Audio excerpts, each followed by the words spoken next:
Countries that almost existed.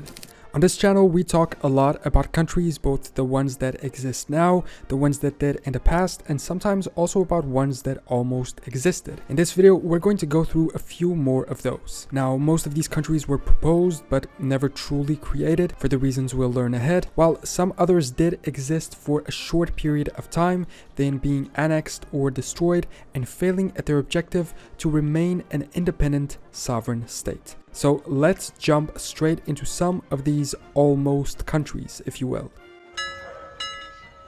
First, the Polish-Czechoslovak Federation. The Polish-Czechoslovak Confederation or Federation was a political concept from the time of World War II, supported by the Polish government in exile. The UK and US weren't opposed to it, but never really sought to implement it after the war, making their support seem circumstantial to the conflict. It was a revitalization of the Międzymur concept, proposing the creation of a federation based on Poland and Czechoslovakia. The Polish seemingly were all for it, but the Czechoslovak government in exile not so much. After the war, the idea was definitively destroyed by the growing Soviet influence in Central and Eastern Europe. It makes sense that they wouldn't want a strong independent federation that could threaten their regional dominance.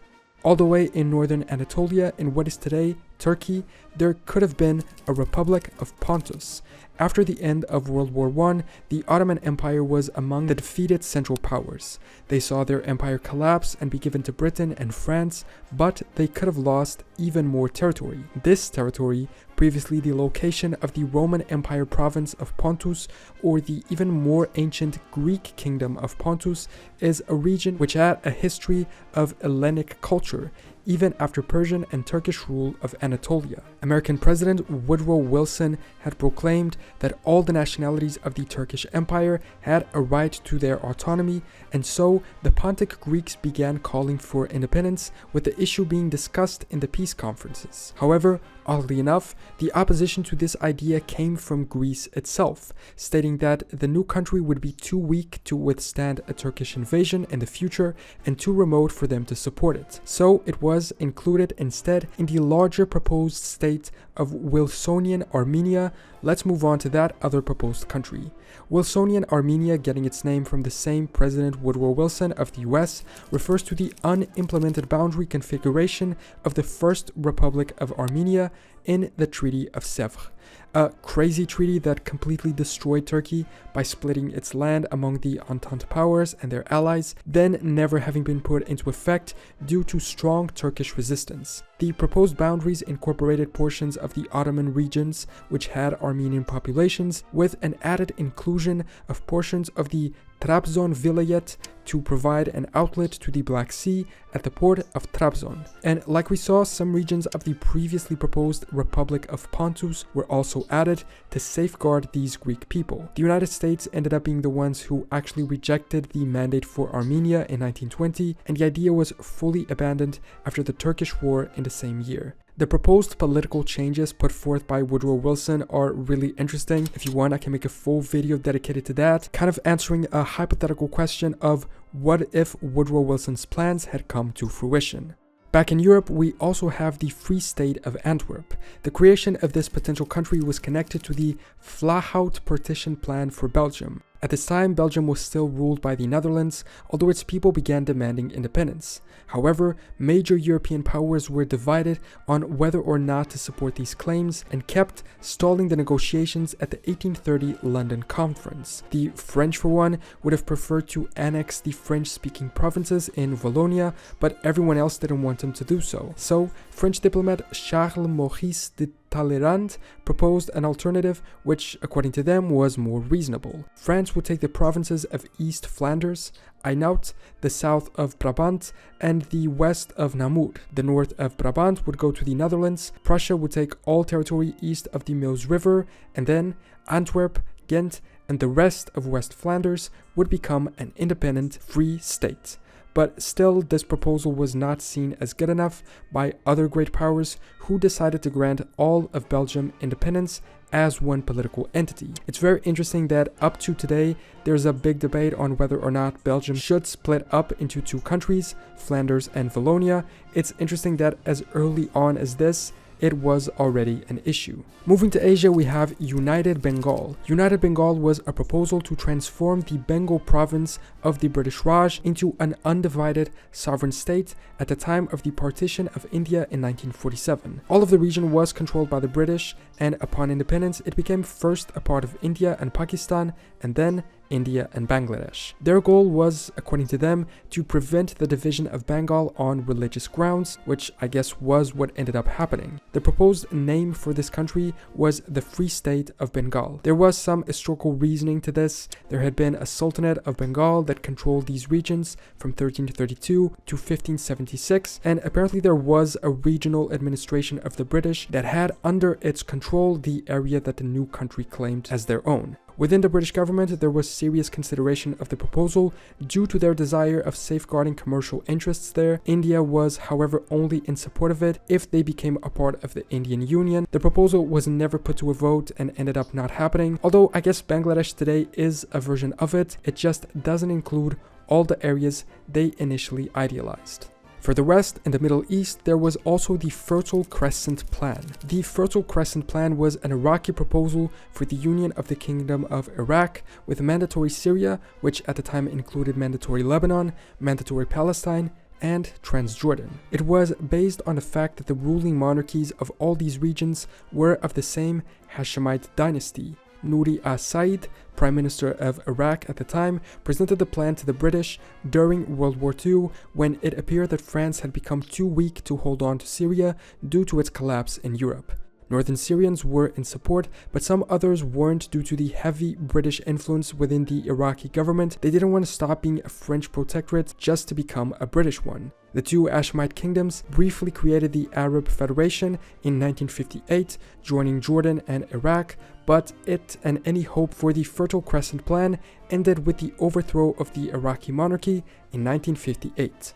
All the way in Europe, Schleswig-Holstein. The Schleswig-Holstein question was a diplomatic issue around the 19th century, although issues regarding it continued to come up later on in history. Schleswig was a Danish duchy, while Holstein was just on the other side of the Danish border, being in medieval times a fief of the Holy Roman Empire. From 1460 onwards, however, the two had been ruled together by a common duke, who in practice was also the king of Denmark. But the joining of these two states was soon to be put in question. The German Confederation, formed in 1815, then included Holstein, and by the early 19th century, Holstein's population was, along with much of Schleswig, almost entirely ethnically German.